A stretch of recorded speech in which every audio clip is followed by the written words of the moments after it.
Ladies and gentlemen, welcome to Chanel Jasmine, the best novel Chanel for romantic stories. Hai guys, selamat datang di channel Jasmine, channel terbaik untuk menyimak novel-novel romantis.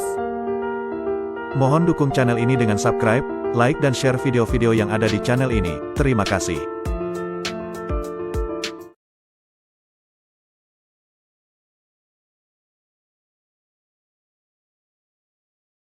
Kaisar Agung Seni Bela Diri Bab 1123.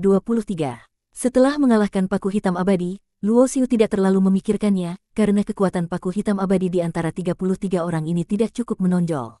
Luo Xiu memandang ke arah puncak tanah asal Dao keempat, melihat bahwa Hu Qingqing sudah mulai bertarung dengan seorang kultivator bela diri bernama Yan He.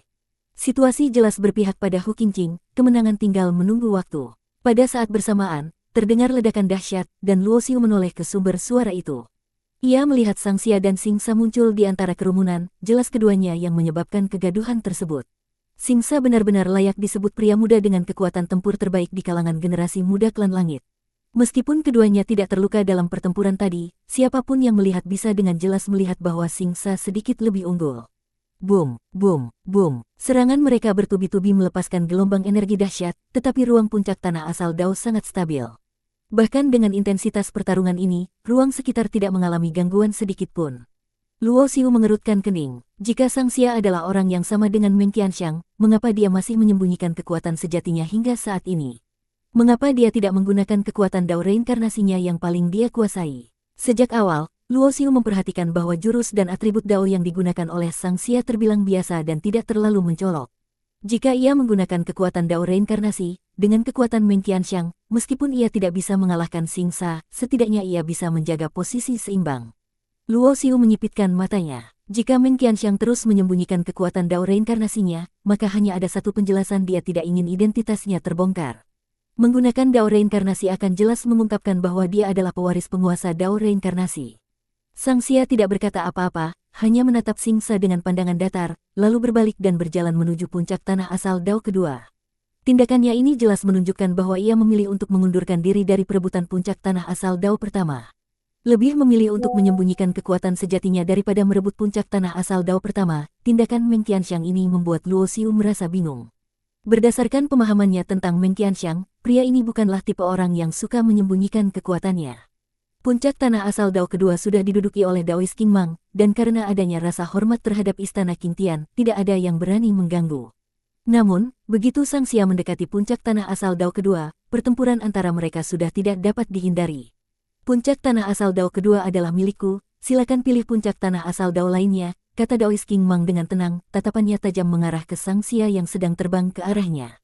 Sang Xia tidak berkata apa-apa, terus berjalan menuju puncak tanah asal Dao kedua. Maafkan saya, kata Daois King Mang dengan nada datar, tetapi begitu ia mengucapkan kata-kata tersebut, serangan yang mengerikan langsung dilancarkan. Sebuah prasasti ilahi terbang keluar dari tubuhnya, melayang di atas kepalanya. 12 penguasa Dao dari zaman awal dunia langit masing-masing meninggalkan harta yang sangat berharga, yang dikenal sebagai artefak penguasa Dao, atau artefak langit. Namun, hanya penguasa Dao Qing Tian yang meninggalkan 3 artefak penguasa Dao, yaitu batu monumen Qing Tian, lentera ilahi, dan simbol ilahi. Sementara itu, 11 penguasa Dao lainnya hanya meninggalkan 1 artefak penguasa Dao. Daois King Mang keluar dari puncak tanah asal Dao kedua, dengan prasasti ilahi melayang di atas kepalanya, lentera ilahi di tangan kanannya, dan simbol ilahi yang berkilau di dahinya. Ketiga harta ini bukanlah artefak asli milik penguasa Dao, tetapi tiruan yang dibuat berdasarkan warisan yang ditinggalkan oleh penguasa Dao Qing Tian, dan meskipun tiruan, kekuatan mereka tetap luar biasa. Luo Xiu tidak terlalu peduli dengan pertarungan ini, karena siapa yang akhirnya menguasai puncak tanah asal Dao kedua tidak ada hubungannya dengan dirinya. Ah! Suara jeritan terdengar, dan Luo Xiu menoleh ke arah puncak tanah asal Dao keempat. Yan He yang kalah oleh Hu Qingqing, terlihat dengan luka di dadanya, darah mengalir deras. Terima kasih sudah memberikan ampun, kata Yan He dengan cepat mengambil obat dan meminumnya, tidak menunjukkan rasa dendam meskipun telah kalah. Sebaliknya, ia memberi hormat kepada Hu Qingqing. Hu Qingqing hanya mengangguk. Mungkin karena telah lama bersama Luo Xiu, hatinya menjadi lebih tenang, bahkan saat bertarung, ia tidak ingin membunuh. Karena belas kasihan Hu Qingqing, luka Yan He tidak terlalu parah, dan setelah memulihkan diri dengan obat, ia segera menuju puncak tanah asal Dao kelima untuk bersaing. Dengan Sang Xia mundur, puncak tanah asal Dao pertama hanya tersisa 2 lawan, Xing Sa dan Yu Xianger. Luo Xiu segera melangkah tanpa ragu menuju tempat mereka. Melihat langkah Luo Xiu, mata Xingsa langsung menyipit. Meskipun dia baru saja bertarung dengan Sang Xia, karena Sang Xia mundur, ia tidak terlalu kelelahan. Pergi dari sini. Dengan teriakan keras, Xingsa segera mengeluarkan tombak bertaburan kilatan petir berwarna ungu. Dia berasal dari istana Xingtian, dan tentu saja, jalur hukum yang dia pelajari adalah hukum-hukuman langit. Boom! Dalam sekejap mata, kedua lawan bertabrakan di udara dengan dahsyat. Gelombang energi yang sangat kuat meluncur, menghasilkan ledakan yang memekakkan telinga, sementara kedua tubuh tersebut terlempar mundur bersamaan. Pedang pembajak langit yang diselimuti cahaya ilahi bergetar dengan keras, membuat tangan Luo Xiu terasa sedikit kesemutan, sementara di sisi lain, Xingsa juga tidak dalam kondisi lebih baik. Tangan yang memegang tombaknya bergetar sedikit. Kekuatan yang luar biasa. Luo Xiu merasa terkejut dalam hati. Kekuatan Xingsa jelas melampaui batas kekuatan Dewa Iblis tingkat 9. Sepertinya kamu memang punya kemampuan untuk membunuh paku hitam abadi. Tapi jika hanya itu, kamu bukan tandinganku. Xingsa berbicara dengan nada dingin, dan tanpa memberi kesempatan untuk jawab, ia menyerang lagi, dengan niat membunuh yang mengalir dalam tombaknya yang bersinar dengan kekuatan petir. Luo Xiu tetap tenang, menggenggam pedang Litian dan menyambut serangan itu dengan kekuatan yang sama. Kali ini, kedua belah pihak jelas meningkatkan kekuatan mereka, dan serangan mereka jauh lebih kuat dari sebelumnya. Pedang dan tombak hampir saling bertemu, dan saat itu juga, ruang di sekitar mereka bergetar hebat, membuat semua orang yang menyaksikan terkesiap. Karena ruang di puncak tanah asal Dao hampir tidak bisa digoyahkan, dan jika ruang itu bisa terguncang oleh pertarungan ini, itu sendiri merupakan pertanda kekuatan luar biasa. Boom, boom, boom. Pertempuran antara tombak dan pedang itu tidak hanya terjadi sekali, tetapi dalam sekejap mata, mereka bertarung puluhan kali. Gelombang energi besar mengamuk seperti gelombang laut yang menerjang, membuat beberapa kultivator bela diri di dekatnya terpaksa mundur cepat. Gelombang pembunuhan yang mengamuk menggetarkan banyak orang, sampai mereka merasa getaran itu menjalar ke dalam jiwa mereka. Di antara yang paling dekat, Yu Xiang'er yang menyaksikan pertarungan itu mengubah ekspresinya. Selama ini, ia merasa kekuatannya tidak kalah jauh dari Xingsa, itulah sebabnya ia memilih untuk bersaing memperebutkan puncak tanah asal Dao pertama. Namun, setelah melihat kekuatan yang dikeluarkan Xingsa dalam pertarungan ini, barulah ia menyadari betapa besar jurang kekuatan di antara mereka.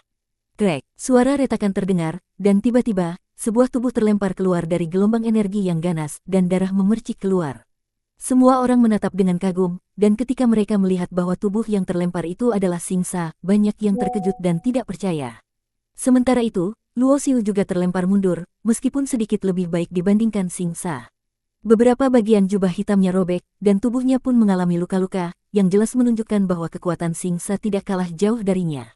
Xingsa menatap Luo Xiu dengan mata penuh keheranan. Jika sebelumnya dia sangat percaya diri, sekarang setelah bertarung, dia merasakan kekuatan luar biasa dari pria yang bernama Wen Dao ini. Sepanjang karir bertarungnya, Xingsa selalu tak terkalahkan dalam level yang sama, bahkan dia sering mengalahkan lawan yang lebih kuat. Jika Wen Dao memiliki kekuatan yang setara dengannya, Xingsa masih bisa menerimanya, karena memang mungkin ada orang selevel dengannya yang lebih kuat. Namun, yang tidak bisa diterima Xingsa adalah bahwa kekuatan yang terpancar dari Wen Dao hanya berada di puncak Dewa Iblis tingkat 9. Apa artinya ini? Dengan kekuatan Dewa Iblis tingkat 9, Xingsa sudah mampu menandingi Raja Dewa tingkat 9, yang merupakan prestasi yang sangat membanggakan dirinya. Dan Wen Dao, dengan kekuatan Dewa Iblis tingkat 9, bisa mengalahkannya. Artinya, jika Wen Dao mencapai Dewa Iblis tingkat 9 puncak, dia mungkin bisa menandingi Dewa Kaisar tingkat 9. Pada saat yang bersamaan, di puncak tanah asal Dao kedua, Daois King Mang telah kalah, dan Sang Xia melangkah naik ke puncak tanah asal Dao kedua, menatap Luo Xiu dengan mata yang tajam. Apakah itu kamu, Tai Sang King? Orang bijak sering mengatakan bahwa musuh terberat adalah orang yang paling memahami kita, dan Meng Qianxiang, sebagai musuh terbesar Tai Sang King di kehidupan sebelumnya, bisa dikatakan lebih memahami Tai Sang King daripada siapapun yang ada di sekitarnya. Tatapannya terfokus pada pedang yang bersinar terang di tangan Luo Xiu. Meskipun ia tidak merasakan aura yang familiar, instingnya memberitahu bahwa pedang ini, pembajak langit, adalah senjata utama yang pernah dibentuk oleh saudara perempuannya, Meng Xia. Tidak kusangka kamu sudah sekuat ini, kata Sang Xia, sedikit mengerutkan kening. Meskipun dia juga mengalami reinkarnasi, ia sejak awal mengikuti jalur kehidupan sebelumnya, dan meskipun ia berhasil mencapai level Raja Dewa tingkat 9, ia merasa ada batasan yang menghalanginya. Kemudian, ketika dia mendengar tentang pembukaan puncak tanah asal Dao, dia memilih untuk melepaskan kekuatan yang telah dia konsolidasikan dengan 4 roda ilahi berkualitas tinggi hanya untuk mengejar kesempurnaan. Namun, dia tidak menyangka bahwa meskipun telah mencapai tahap ini, ada orang yang bahkan lebih kuat darinya, pria bernama Wen Dao ini. Meskipun ia tidak memiliki bukti, ia merasa yakin 80% bahwa Wen Dao adalah Tai Sang King. Rasa kebencian mulai tumbuh dalam dirinya. Dia bisa menerima jika ada talenta lain yang melampaui dirinya, tetapi dia tidak bisa menerima jika Tai Sang King, yang telah mengalahkannya di kehidupan sebelumnya, sekarang malah mengalahkannya lagi. Di kehidupan sebelumnya, dia bahkan bisa mengalahkan Tai Sang King yang berada di level Dewa Kaisar dengan kekuatan Dewa Iblis tingkat 9. Bersambung.